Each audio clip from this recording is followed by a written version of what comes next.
Bonjour à tous et bienvenue sur ma chaîne. Aujourd'hui, on parle d'un sujet un peu particulier. Halloween approchant, je vous propose de découvrir une histoire d'horreur et plus précisément une histoire de tueur en série. Je vous le disais en introduction, aujourd'hui on parle d'horreur, on parle de tueur en série et pas n'importe lequel puisque nous allons parler du Axeman of New Orleans et pour ceux qui ne sont pas du tout bilingues, on va parler du tueur à la hache de la Nouvelle-Orléans. Le tueur à la hache de la Nouvelle-Orléans a été un tueur en série qui était très prolifique, plus dans les agressions que dans les meurtres, puisque vous allez le voir, il y a beaucoup de ces victimes qui ont survécu à ces attaques.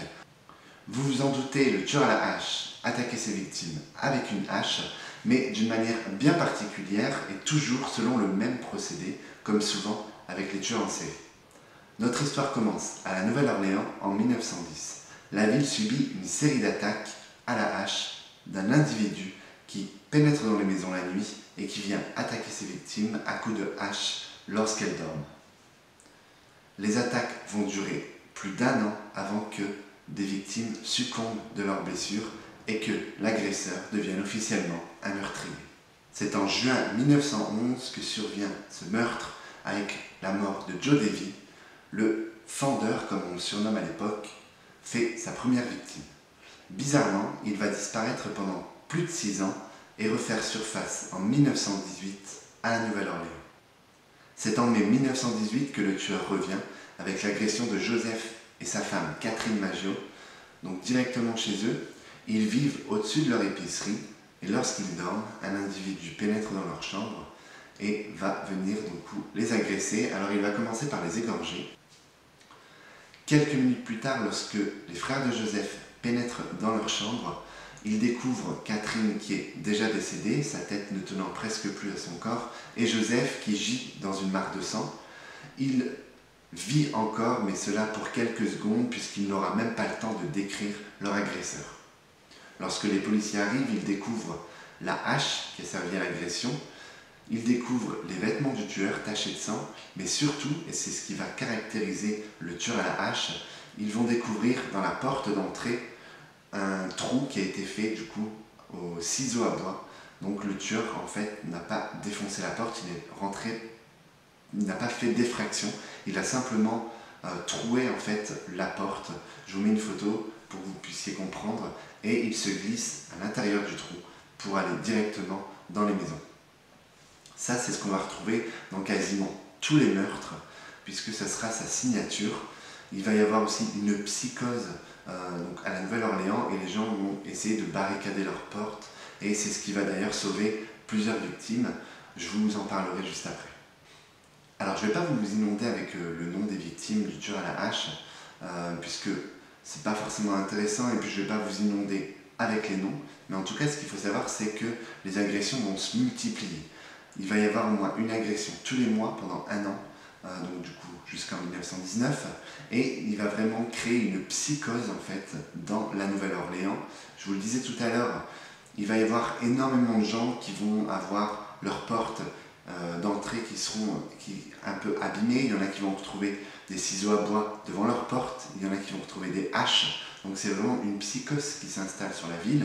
Il va y avoir énormément de victimes agressées mais qui ne seront pas mortes. En tout cas, ils décrivent un homme à la pommade qui du coup traîne dans les rues. Donc il y a vraiment énormément de gens qui le voient ou qui prétendent l'avoir vu. Donc c'est pour ça que la psychose va s'installer. Les journaux ne parlent que de ça.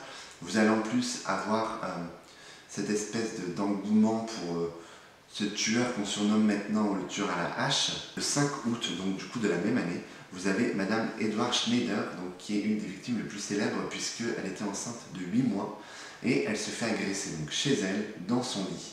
Elle va recevoir plusieurs coups de hache en pleine tête et elle va miraculeusement survivre et donner naissance à son enfant quelques jours plus tard.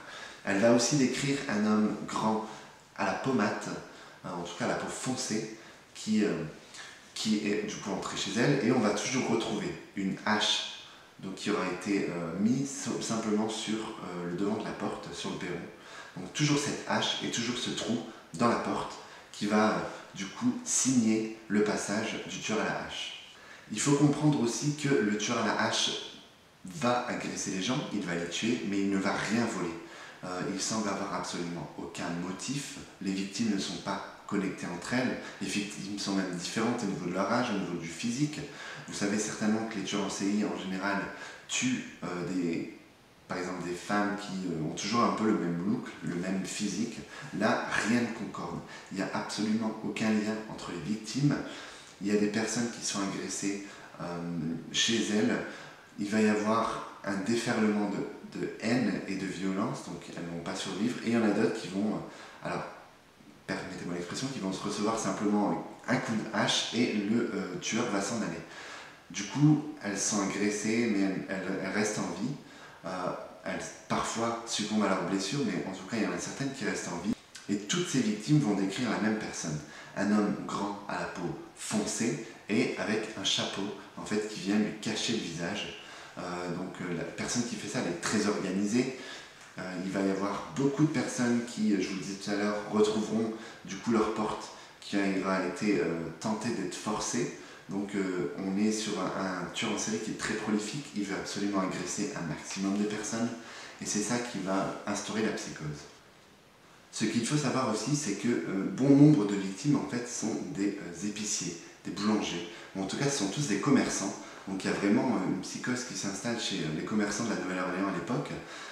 Alors il n'y a jamais eu d'explication, alors pourquoi est-ce que le tueur à la hache s'en prenait exclusivement aux commerçants et surtout aux épiciers. Donc ça n'a jamais été expliqué puisque le tueur à la hache n'a jamais été identifié. Dans la nuit du 10 mars 1919, c'est au tour de Charles et de Rosie Cortimiglia de se faire agresser, donc chez eux. C'est leur voisin, un épicier italien, qui entend des cris et lorsqu'il se précipite, la seule chose qu'il verra, c'est cette scène d'horreur avec Rosie, donc grièvement blessée sur le pas de la porte, qui saigne abondamment, et qui va tenir dans ses bras leur fille qui a été agressée et qui est morte en fait. Donc elle tient dans ses bras leur fille morte et juste derrière elle son mari qui lui aussi a été agressé à coups de hache, gît dans son sang. Les deux époux vont survivre, ils vont être transportés à l'hôpital et n'auront aucun souvenir en fait de l'attaque. En tout cas, ils ne pourront donner aucun élément probant qui va pouvoir aider la police à arrêter le meurtrier. La police découvrira toujours une hache sur le pas de la porte et toujours un panneau de la porte qui a été découpé au ciseau à bois. Avec toutes ces agressions et tous ces meurtres, je vous le disais, la ville est en ébullition. Il va y avoir beaucoup de rumeurs, beaucoup de théories sur ce tueur. Alors il y a beaucoup de choses qui ne concordent pas selon les gens, notamment le fait que toutes les victimes qui ont survécu et qui ont vu leur agresseur décrivent un homme grand à la peau foncée, mais ils remarquent aussi qu'en fait les trous qui sont faits dans les portes pour que le tueur passe sont assez petits et pour eux c'est pas possible que le tueur puisse se glisser à l'intérieur de ces trous. Du coup les gens ne vont pas y croire. Il y aura beaucoup de rumeurs qui vont circuler sur notamment un démon qui peut rentrer en fait dans les petits trous. Donc ça ce sera la première hypothèse, un démon. Ensuite on va parler d'un enfant. Donc on imagine assez mal un enfant pouvoir être capable d'autant de violence. Alors on peut imaginer bien sûr que le tueur soit accompagné d'un enfant, qu'il découpe la porte, qu'il fasse passer l'enfant et que l'enfant, une fois qu'il est dans la maison, puisse ouvrir la porte. Donc ça c'est une hypothèse, on ne le saura jamais malheureusement. Il y a aussi beaucoup de gens qui vont parler d'une personne atteinte de nanisme. Donc là toujours une hypothèse qui sera réfutée par la police parce que selon eux une personne de petite taille ne pourrait pas agresser les gens selon les blessures, vous savez un peu tout ce qui est médecine légale, ils calculent un peu les angles, donc selon eux c'est pas possible. Donc il reste toujours cette hypothèse donc, du coup d'un homme qui est assez grand, il est peut-être très mince, très habile et il peut se glisser dans les petits trous qu'il fait. Il va aussi y avoir des victimes qui sont... il va y aussi avoir des victimes qui vont être retrouvées chez elles et la porte n'aura pas été abîmée, mais on va se rendre compte qu'en fait la fenêtre était ouverte. Donc ça aussi c'est assez dingue dans une ambiance pareille de pouvoir dormir la fenêtre ouverte. Donc ça c'est fou. Bon, il y a des gens qui l'ont tenté, malheureusement ils se sont fait tuer.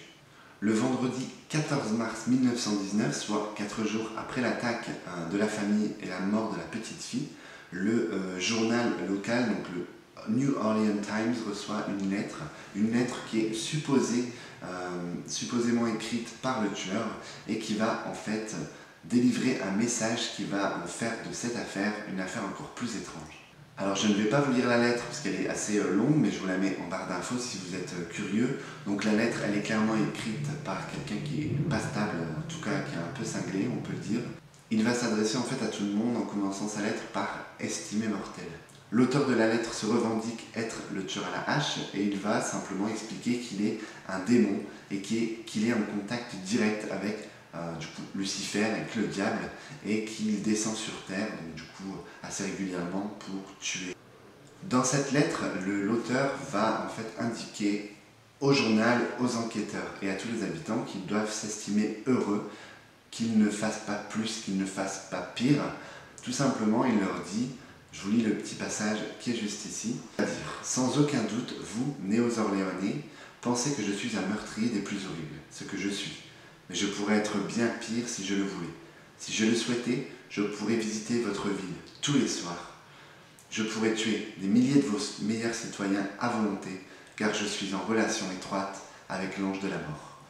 Donc là, ça dit clairement que le type, il est complètement cinglé et qu'il peut faire pire et surtout qu'il va continuer à tuer. Toujours dans cette lettre, il va faire une déclaration qui va en fait faire que cette histoire est devenue célèbre et qu'elle est toujours aujourd'hui contée et racontée. Il va en fait faire une proposition aux habitants de la Nouvelle-Orléans et aux enquêteurs. Il va leur faire une demande et il va leur dire: pour être exact, à minuit 15, mardi soir prochain, je vais passer à la Nouvelle-Orléans. Dans mon infinie miséricorde, je vais vous faire une petite proposition à vous les gens. La voici. Je suis très friand de musique de jazz et je jure par tous les diables des régions basses que chaque personne chez qui se trouvera un groupe de jazz en train de jouer au moment que je viens de mentionner sera épargné. Si tout le monde a un groupe de jazz, bien, alors tant mieux pour vous les gens. Une chose est sûre, c'est que certains d'entre vous qui n'écouteront pas de jazz mardi soir goûteront à la hache. Donc l'auteur de la lettre, supposément le tueur, propose en fait aux habitants de la Nouvelle-Orléans d'écouter du jazz, ou en tout cas d'avoir un groupe de jazz directement chez eux. Et si, lorsque le tueur à la hache passe devant leur maison, il entend du jazz, il les épargnera. Si jamais il passe et qu'il y a une autre musique ou qu'il n'entend pas de jazz, il rentrera et il tuera les gens. Vous vous doutez bien que cette lettre va avoir l'effet d'une bombe dans la ville, tout le monde ne parlera que de ça, et ce qui est assez, je n'ai pas envie de dire marrant, mais ce qui est assez cocasse, c'est que les gens vont prendre au pied de la lettre les paroles du tueur, et cette fameuse nuit, donc de mardi, tous les groupes de jazz de la Nouvelle-Orléans, et même autour, vont être bookés, en fait, vont être sollicités pour venir jouer donc, chez les gens à des soirées privées. Tous les clubs de jazz vont être bondés puisque tout le monde veut absolument vouloir écouter du jazz à minuit 15 pour éviter de se faire tuer par le tueur à la hache. Mais il y a aussi des gens qui n'y croient pas, ou alors qui veulent même provoquer donc, le tueur. Ils publient des annonces dans les journaux en indiquant qu'ils n'écouteront pas de jazz et que le tueur à la hache est bienvenu chez eux. Et bien sûr, ils sont armés et ils l'attendent avec impatience pour en finir et pour en découdre. Donc tout le monde réagit à la lettre, plus ou moins bien. Et il y en a qui y croient, il y en a qui n'y croient pas du tout. Et du coup arrive ce fameux soir, le soir fatidique, où dans la Nouvelle-Orléans, tout le monde va écouter du jazz, en tout cas une bonne partie de la population. Les archives disent que ça a été une nuit vraiment de fête absolue, alors qu'à la base c'est vraiment pas quelque chose, un sujet dont on peut s'amuser et dont on a envie de faire la fête à propos de ça, mais tout le monde va écouter du jazz, tout le monde va faire la fête pour essayer de ne pas être la prochaine victime du tueur à la hache. Cette nuit-là, un compositeur va simplement décider d'écrire une chanson et de composer une chanson donc, sur le sujet. Donc cette chanson, elle s'intitule The Mysterious Axeman's Jazz, donc le jazz mystérieux de l'homme à la hache, pour traduire littéralement. Donc c'est une chanson du coup qui va avoir un énorme succès à la Nouvelle-Orléans. Donc voilà, il y en a qui profitent toujours un peu des situations. Je vous mets la chanson en barre d'infos, en tout cas le lien si vous voulez l'écouter. C'est un peu, voilà, quand on sait de quoi ça parle, je trouve que ça fait un peu malsain. Mais voilà, si vous aimez le jazz, peut-être que ce sera votre nouvelle chanson préférée.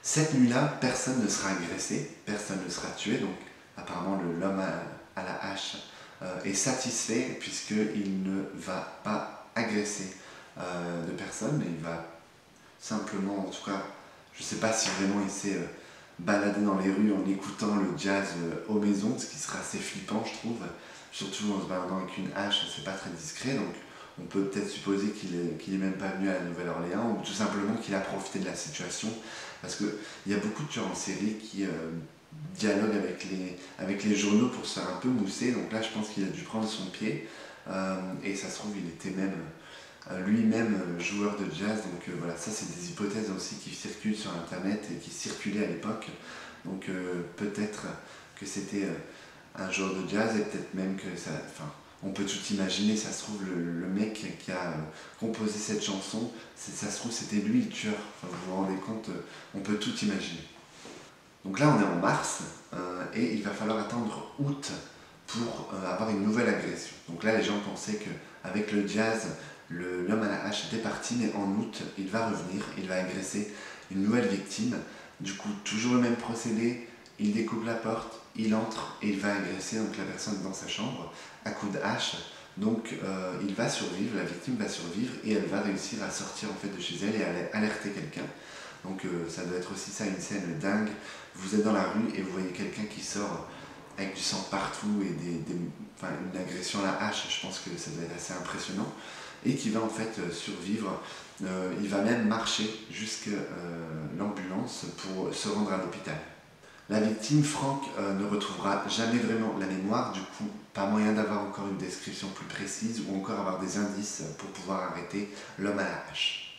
Le 3 septembre 1919, c'est au tour de Sarah Lohman de se faire agresser directement chez elle, toujours le même procédé, toujours par l'homme à la hache. Ils la retrouveront le lendemain et elle est vivante. Elle va simplement avoir des grosses commotions cérébrales sur le moment et toujours une hache sera retrouvée donc du coup devant chez elle et avec toujours un panneau de porte qui manque. Au cours de la nuit du 27 octobre 1918, c'est au tour de Mike Pepitone, donc toujours un épicier et toujours un Italien, de se faire agresser chez lui.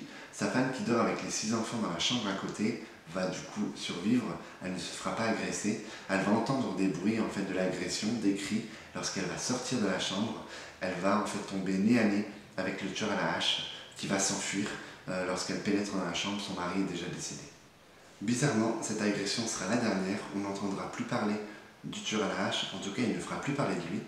Nous, on en entend toujours parler dans des œuvres cinématographiques ou séries. Je vous mettrai une petite liste si ça vous a donné envie d'en savoir plus. Donc voilà, c'est fini pour cette vidéo. Je ne voulais pas vous donner une liste de tous les noms des victimes, faire une chronologie très précise. Je voulais simplement vous raconter en gros ce qui s'était passé à la Nouvelle-Orléans dans les années 1918-19. Et j'espère que ça vous a donné envie d'en savoir plus. Si ça vous intéresse, vous pouvez regarder la saison 3 de American Horror Story, dans laquelle ils parlent du tueur à la hache, ils expliquent, donc bien sûr c'est un peu romancé, un peu édulcoré, mais ça vous donnera un peu une idée de l'ambiance qui pouvait régner et de la manière de faire du tueur. Donc vous avez aussi énormément de livres et de films qui traitent du sujet, je vous mets tout ça en barre d'infos.